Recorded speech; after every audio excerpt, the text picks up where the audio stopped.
Welcome Ape Army, Ape Factory here with more exciting adventures in the life of a monoholic. Be sure to stick around as we'll have a fascinating interview with Dubai James, who owns an incredible RS5 featuring carbon ceramic rear brakes and a ton of other highly effective modifications.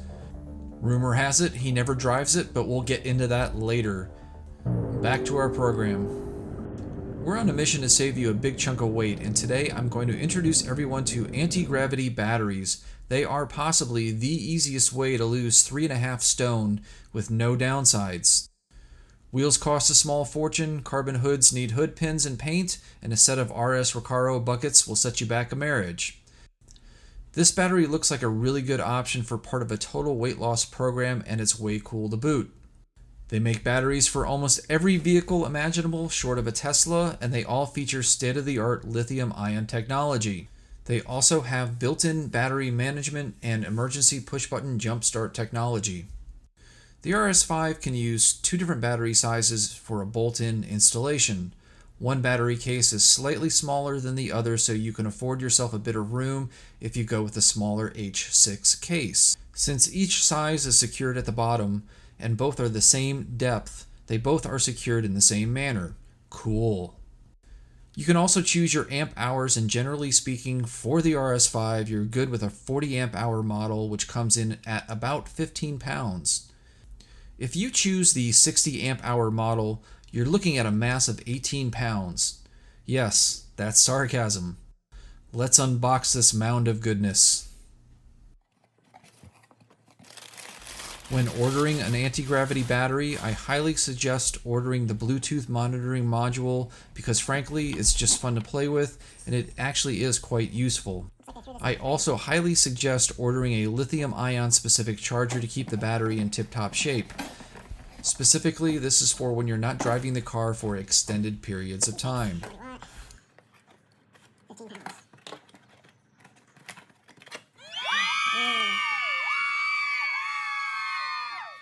As I mentioned, the anti-gravity batteries do have wireless built-in jump starting, and they're nice enough to include 2 quality remote fobs. If for some reason your battery drains below 11.8 volts, press the button and it'll have enough juice to start the car. Brilliant.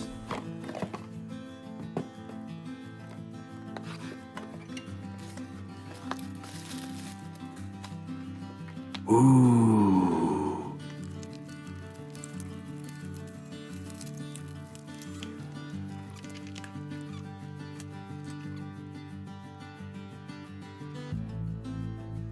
They also include a wiring harness for a bolt-in permanent installation and makes keeping the car on the tender far easier.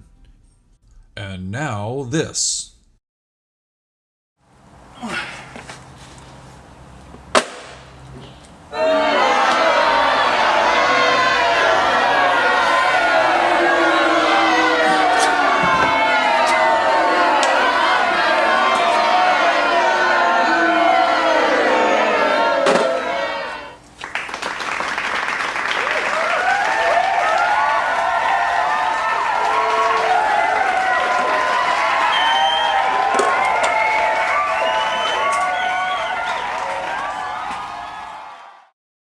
In fact, I like these batteries so much that I've become a dealer. Be sure to visit redmistracing.com and shoot me a message if you're interested in an anti-gravity battery or any of the other products RMR produces. Since you're all part of the Ape Army, I'll give you a great deal, but be sure to mention you watched the video. I'm in the midst of updating the website and will be adding a ton of products, not only for the RS5 but for other Audis as well. Installation is very straightforward, like installing any other battery in these vehicles. If you haven't watched my battery change video, please do so as it gives you a blow-by-blow of how to swap out the batteries. The process is the same for the anti-gravity battery, but without all the heavy lifting. While you watch me toil away, I thought it would be a good opportunity to bring up a few concepts and talk about the batteries in general. Besides the frankly amazing weight savings, these batteries pack a lot of technology. They can charge at a much faster rate than your typical lead-acid battery, but must do so when the battery is already above 10.5 volts. To ensure it never drops below 11.5 volts, the battery has a built-in management system which triggers sleep mode, ensuring they're always ready and always enabled for optimal charging and will always start your car. While it's best to keep the battery on a tender when not driving the vehicle for an extended period of time, it's nice to know the jump start feature is built in. If the battery enters into sleep mode, simply press the button on the key fob and wake the battery and the car should fire right up. It's a wireless jump start system. No need for cables and no need to even pop your boot or your bonnet. While you do need a special charger specifically for lithium batteries, your alternator will charge the battery just fine, so no worries there. Touching quickly on coating, most RS5s are specified with an AGM or absorbed glass mat battery. Their peak voltage is generally lower than lead acid battery, and while the anti-gravity battery can deal with both AGM and the lead acid charging cycles, lead acid will often have a peak voltage of around 14.6 volts, where an AGM will have about 13.8 volts. Lithium batteries do not like to see more than 15 volts, which is also true of lead acid batteries, so there's little difference and no concern for the anti-gravity battery in that regard. The AGM charging cycle really isn't much different, but if you're really splitting hairs, it's probably a bit more optimal than a lead acid charging cycle. Additionally, anti-gravity's built-in management won't let it see more than 15 volts fully charged. But wait, you mentioned coating. Optimally, if you're replacing a healthy AGM battery with an anti-gravity battery, no coating is going to be necessary. If you're replacing a completely dead battery, AGM or lead acid, you'll need to coat in the anti-gravity battery, preferably using the code off of an AGM battery. With a completely dead battery, the RS5 will enable its battery management mode and thus try to charge at a much faster rate. In order to keep that from happening, coding in a new battery lets the computer know there's a healthy battery installed and to enable a normal charging cycle. There are two ways you can code in a new battery. First, change a number in the battery's serial number sequence, the second set of numbers and letters.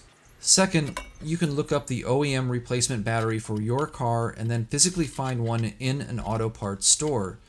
Take a photo of the BEM sticker and enter that serial number into the Rostec VCDS.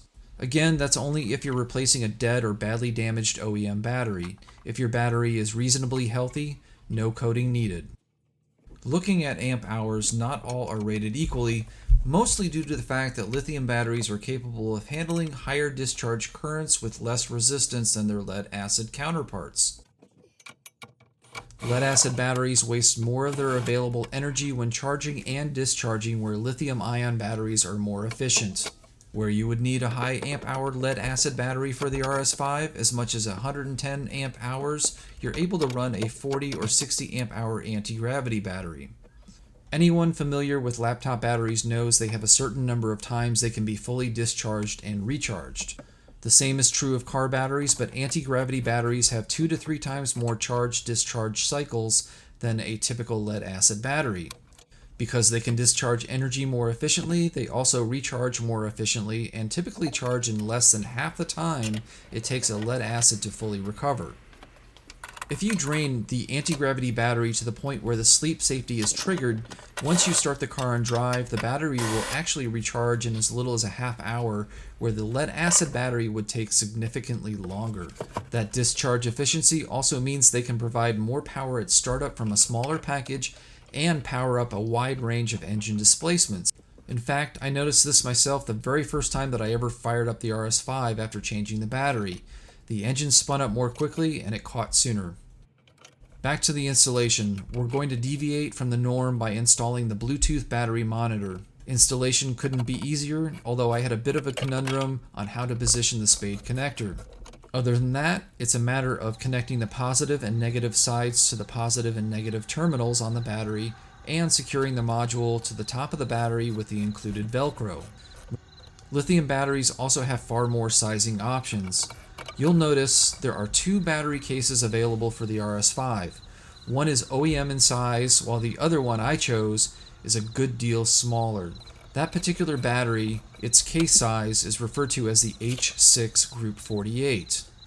They bolt right in, secure in the same fashion, and pack the exact same punch. There's really no need to get the larger H794R case size. That's identical in size to the OEM battery.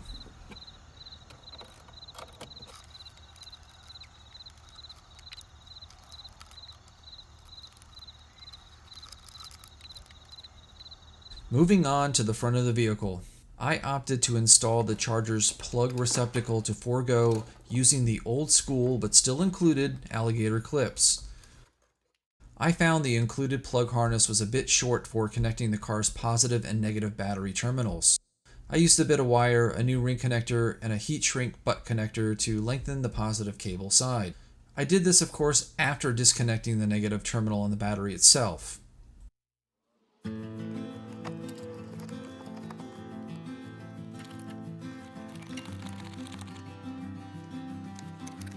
I installed each lead onto the positive and the negative terminals in the engine bay. You'll find there's enough space to squeeze the positive wire and the inline fuse through the area where the ABS lines pass. It's simply sealed up with a bit of foam that can easily accommodate at least one more wire.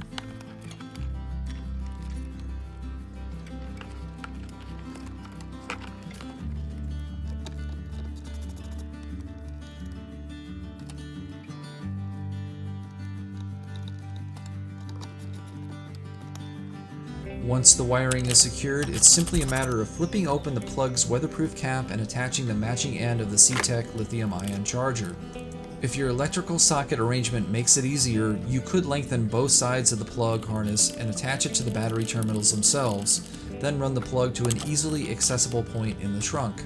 While the battery has more than enough charge to start your vehicle as is, I plugged mine in and let the C-Tech do its thing.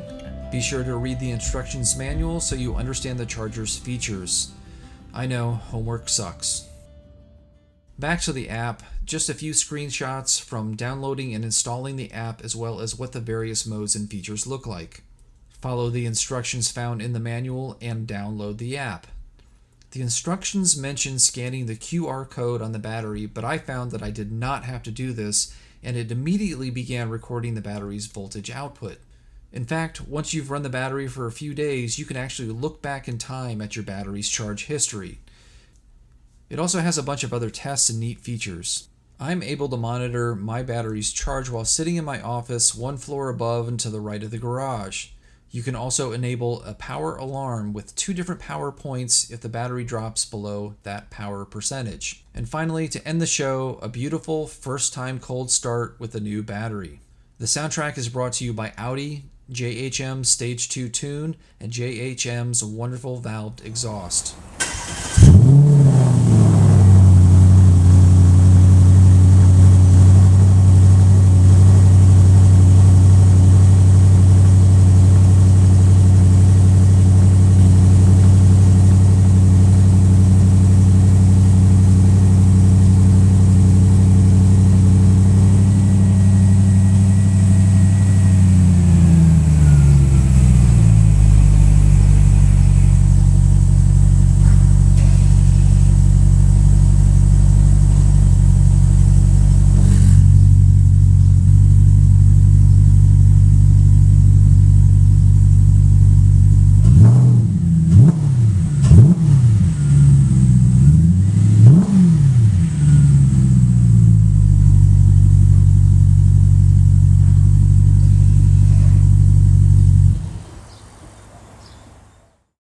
Unfortunately, we've run out of time, so my apologies go out to Dubai James. We'll be sure to have him back at some point in the future.